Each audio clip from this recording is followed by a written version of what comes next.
Hi, and welcome to Mindful, Beautiful, and Thriving, a podcast series by Tharaka Foundation focused on youth mental health. Before we begin today's episode, I just wanted to let you all know that all content that is found in our podcast is created for informational purposes only. This content is not intended to be a substitute for professional medical advice, diagnosis, treatment, or therapy. Always seek the advice of your physician or other qualified health provider with any questions you may have regarding a medical condition, and never disregard professional medical advice or delay in seeking it because of something you have heard in this podcast. Thank you so much, and without further ado, let's get started.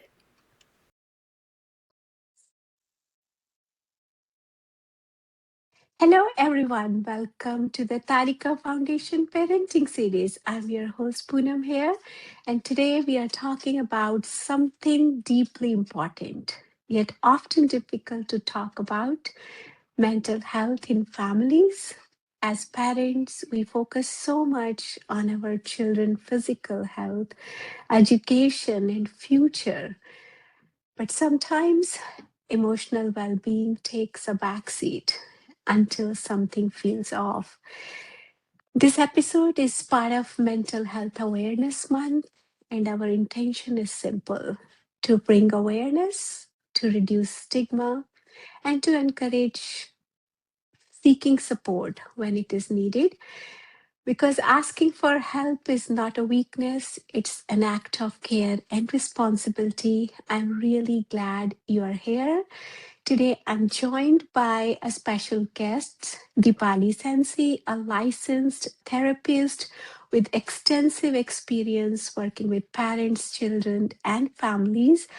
Welcome, Deepali. We are so grateful to have you with us. Before we begin, my request is to introduce yourself. Tell us how your day looks like, what kind of work you are doing for our community.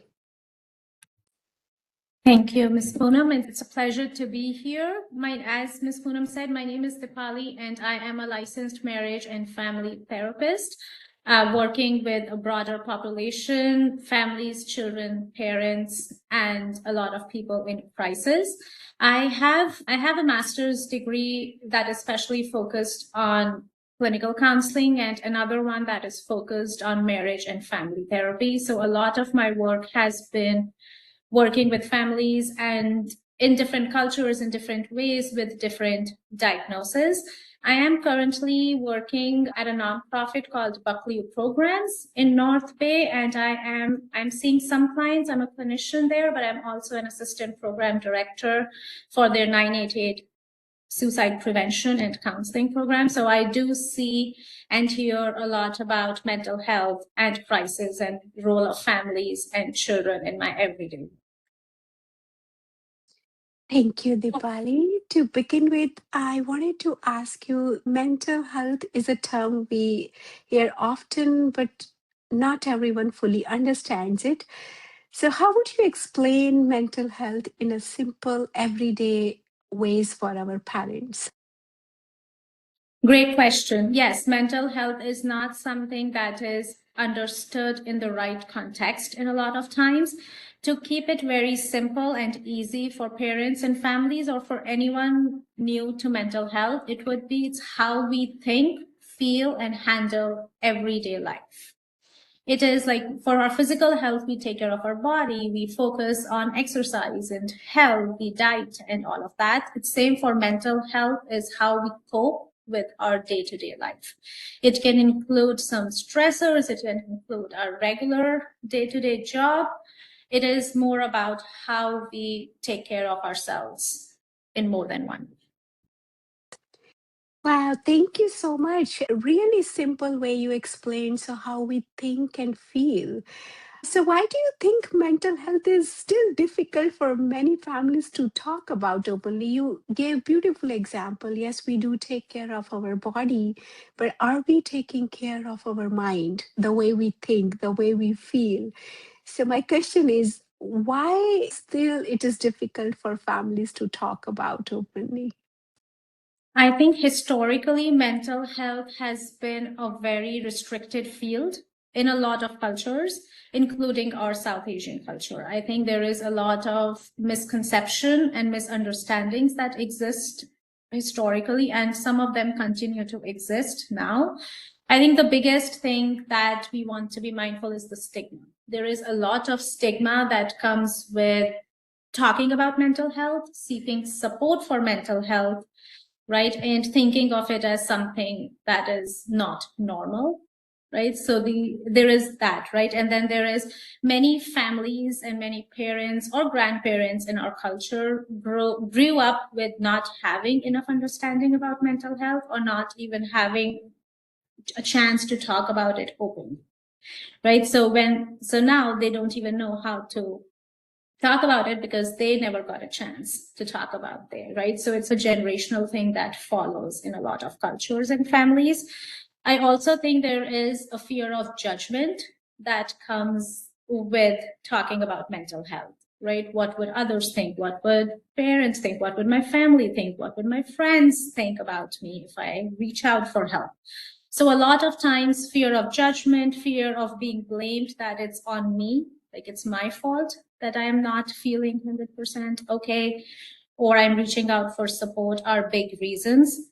I think a lot of people also don't have a complete understanding of how different parts of mental health support work, right? Maybe they don't have the language to talk about it with their parents or kids, right? Maybe they don't totally understand the difference between therapist or a psychiatrist, right? Because it's hard to know the specifics if you are starting brand new or if it is a new concept.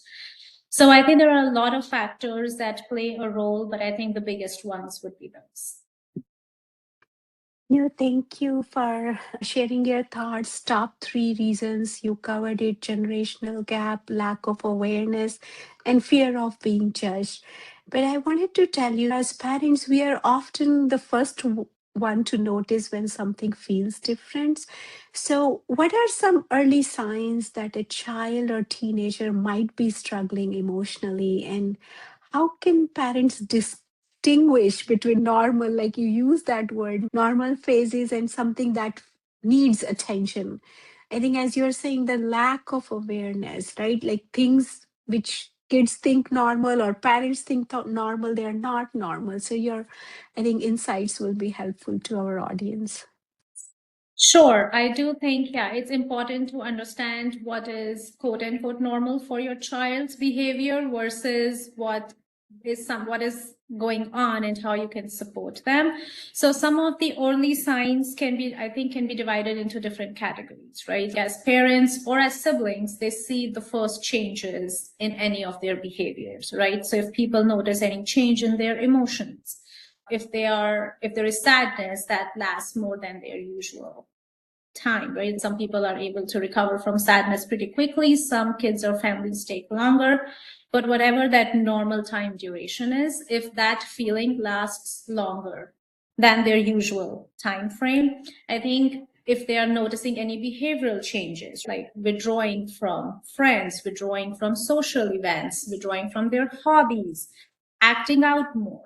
A lot of time we hear that families talk about that their child is acting out, right? Like is anger, is being disruptive. But I think it's important to know that anger is a secondary emotion. There is something underlying that.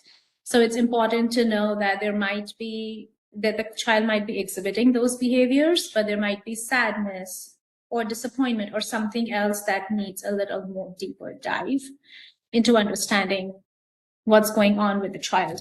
I think it is also important to notice how child talks about themselves or how families talk about themselves, right?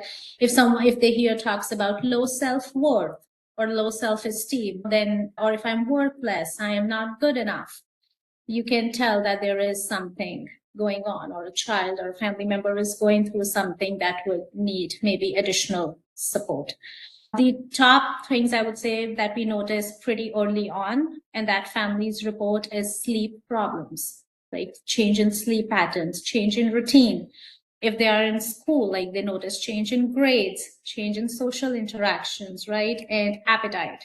A lot of families and children report either not eating or eating too much, and fluctuations throughout the day would be the top signs, I would say, that come up.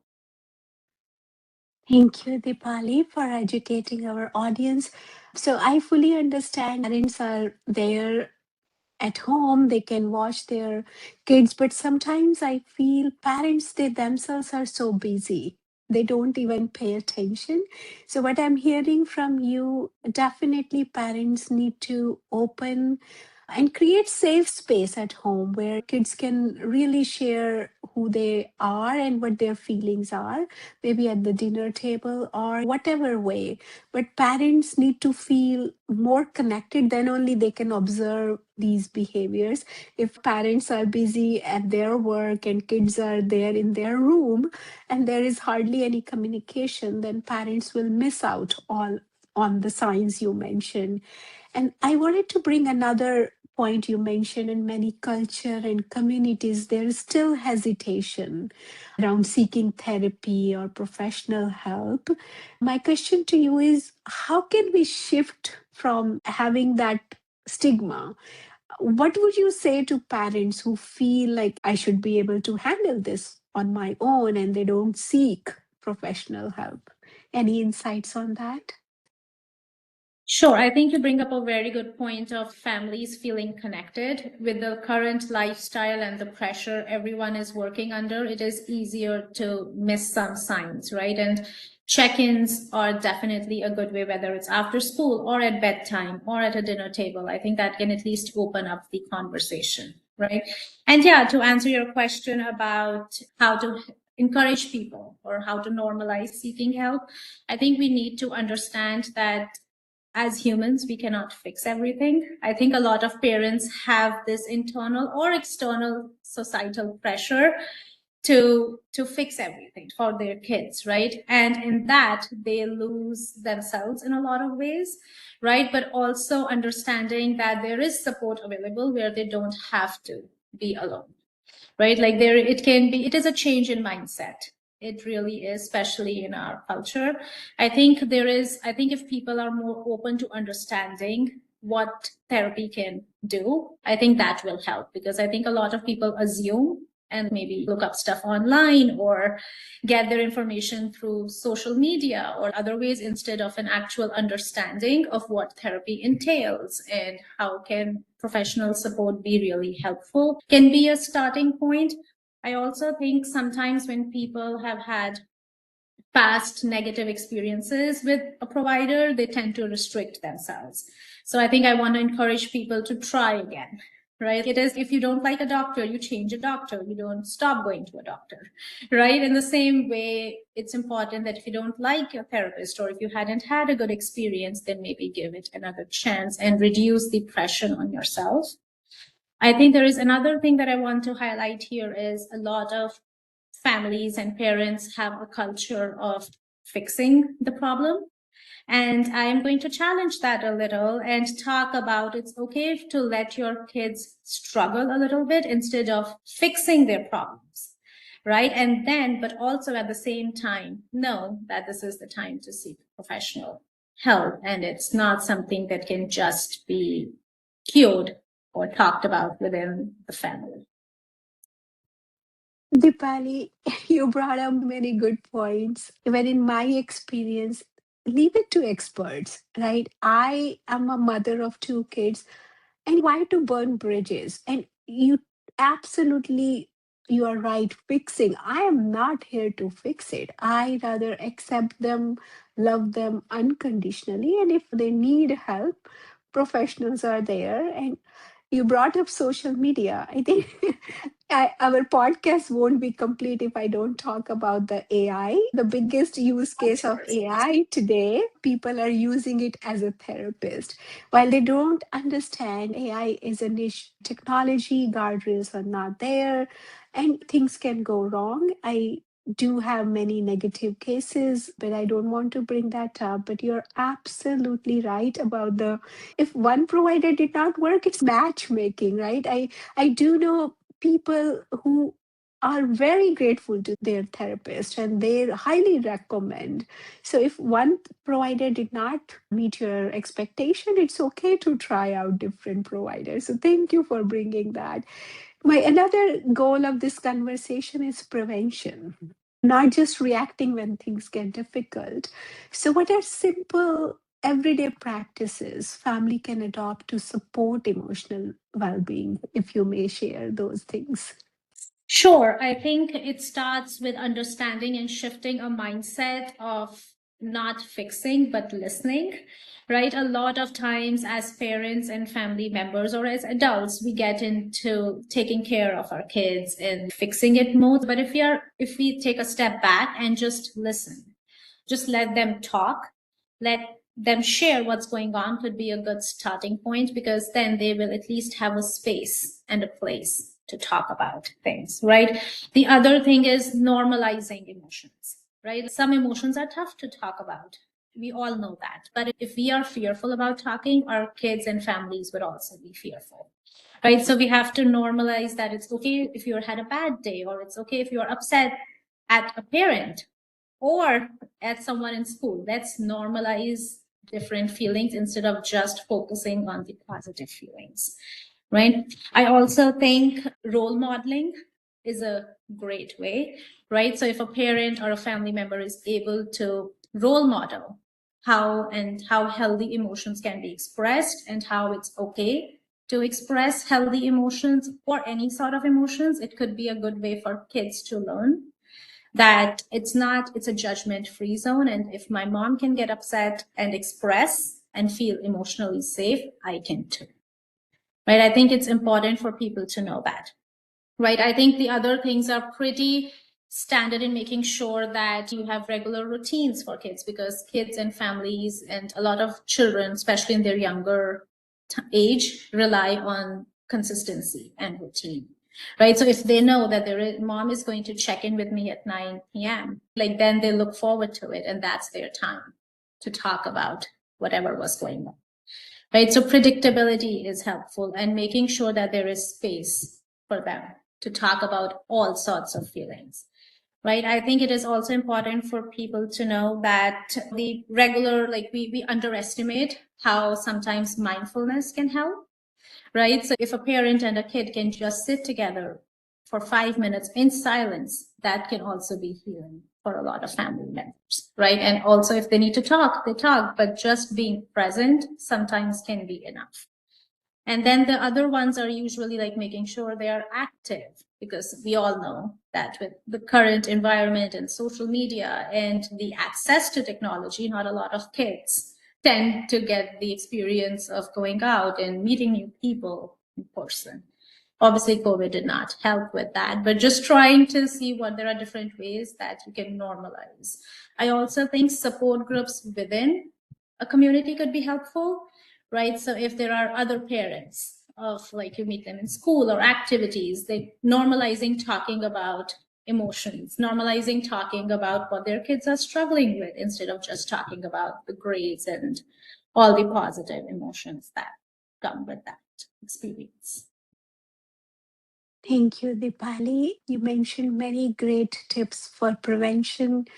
If kids are young, co-regulation is a great idea. If your kids are grown up, right? So I will tell you what I do. My kids are grown up, but when they are emotionally charged and they want to talk to me, so first thing I do is active listening. As you were saying, listen to them to understand, not to react or respond.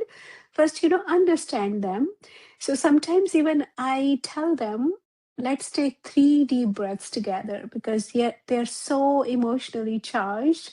And by the time they take 3 deep breaths with me, they're already calm, and then they can express themselves. And then even solutions also, they come up themselves.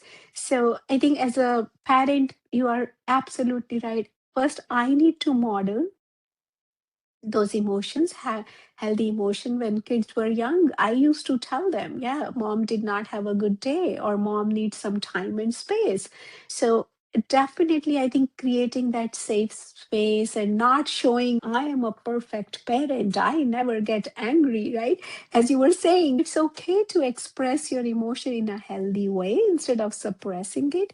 I think then parenting will be more enjoyable journey. I wanted to ask you another question. we are encouraging our parents to seek help, but what should parents expect from therapy? Many people feel uncertain or sometimes even intimidated if they haven't tried that path. Yeah, that's a great question. And you're right. A lot of people, we were talking earlier, right? They go on what they see online or people's views about what therapy is. So therapy is a safe, confidential space for kids and families to come and talk about what's going on. It's the simplest way I can explain it, right? Because sometimes it is easier to talk to a third person who is not in the house and not in the family, and that can help you come up with coping skills and ways to work around it. I practice therapy by understanding that I am not an expert in anyone's life. They are experts. I am just helping them find ways to cope up with challenges they experience. Right? So therapy will not fix everything. It's not supposed to cure and fix every issue. It is just supposed to help you find skills that you already have, just to help them recreate, and you can practice in a safe space that is outside your, right? So a lot of times we encourage, and therapy can work in different ways. A lot of times we encourage, like when I was actively practicing more with clients, I would have family sessions, and then some sessions would just be with parents and some sessions would just be with kids, because there is obviously some hesitancy if all the family is in one room. But the goal was to get a clear picture of everyone and how everyone works and the personalities, so that we can all come together to work towards a common, right? To help people understand that it is not to make people feel bad about their parenting or tell them what they are doing wrong. It is actually helping them rediscover the skills that they already have.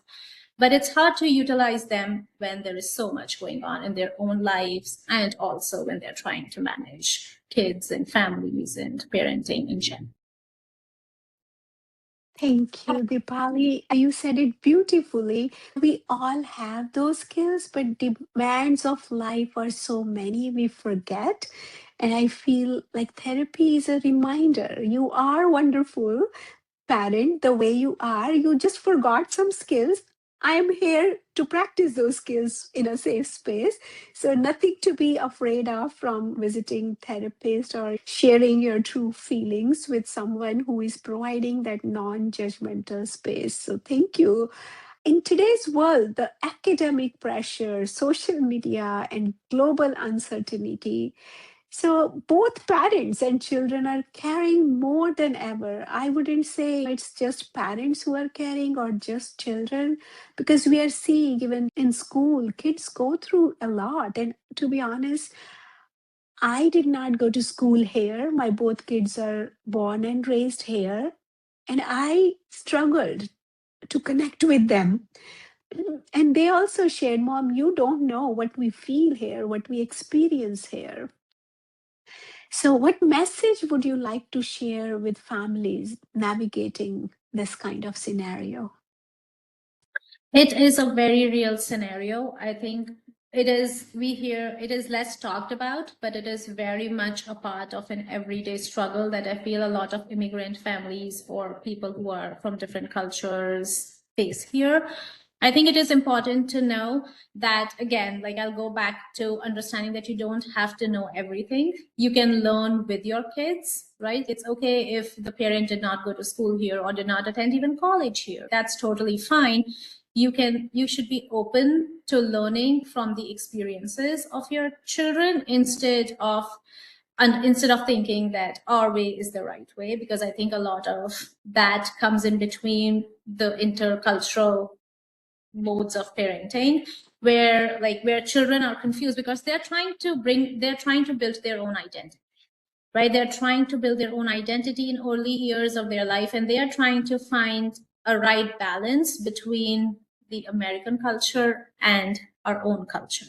So it is a tough thing for them, right? So I think all we can do is being open and supportive, but also relieving the pressure from ourselves about knowing everything, right? It's okay to slow things down.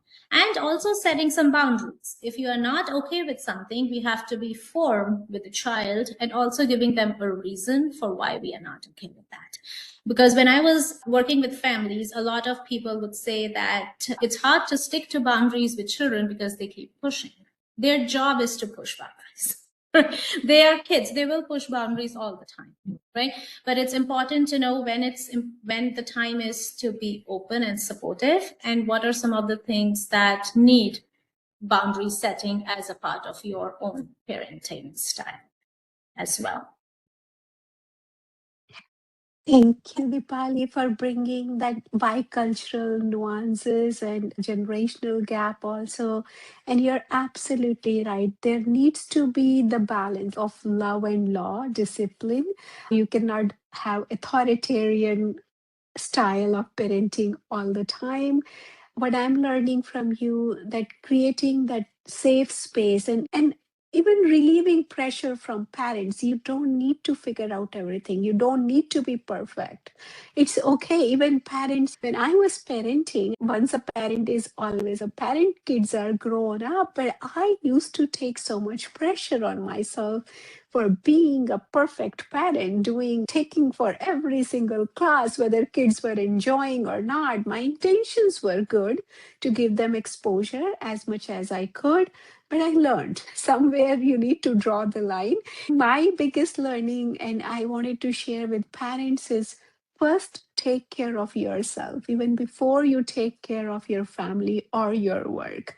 Right? If your cup is not full, you cannot give to your family, you cannot give to 100% to your work. So first, take care of your own mental health, which could mean walking in the nature or taking mindfulness, that silence time we talked about, or investing in your own hobbies. So generally what happens, parents, they make their kids as their project. They are spending so much time, energy, forgetting about themselves, and then they later on repent. And they wish, they took their good care of themselves. But I'm sharing with parents, your mental health is equally important as your children.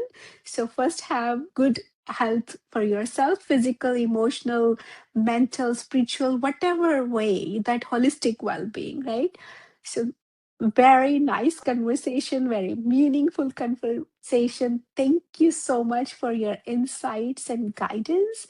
If there is one thing we hope listener take away, I feel this is like, you're not alone.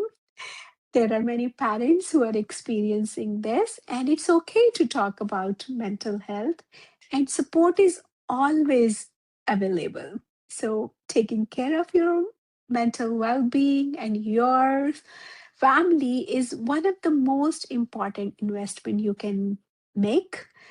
Thank you for joining us today on the Tadika Foundation Parenting Series. If this conversation resonated with you, please share it with someone who might benefit.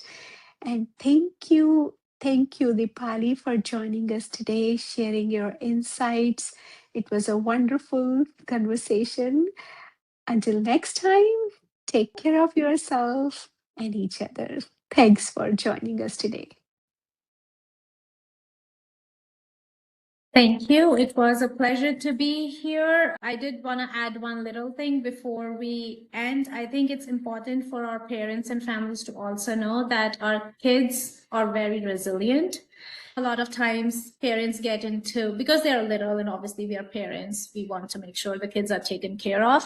But in my experience, I have noticed that children do appreciate honesty more than any other thing, right? So if people are honest about, hey, I'm really tired, I cannot take you somewhere today, I think that will be more well received emotionally than a lot of parents assume. So I think it's like you said, like taking care of your own self, role modeling it, and including services for yourself, right? It's not just for the children and for younger generation, it's also for people who have been doing this for a long time. Because if I'm honest with you, the statistics don't look very great about how people, like how our culture doesn't promote mental health as much as we want it to. Like only 1 in 5 like 1 in 5 South Asians experience mental health challenges, but only 23% of the whole population really goes to seek support. And that is a big treatment gap, right? And it is not only about understanding and like going talking to someone, it's also a message of taking care of yourself before taking care of others. Thank you, Ms. Nakul, for giving me this opportunity, and I hope people resonate with what we shared today. Thank you once more, Deepali, for sharing these stats. I hope it is clear to our audience from the stats. It's a big problem, epidemic rather. We need to come up together with ideas prevention as well as cure. Thank you, everyone, for joining us today. You are listening to Mindful, Beautiful, and Thriving, a podcast series by Tharaka Foundation. As part of our youth series, we will be releasing new episodes every month, so make sure to continue to check those out. We hope you enjoyed this podcast, and we thank you so much for listening.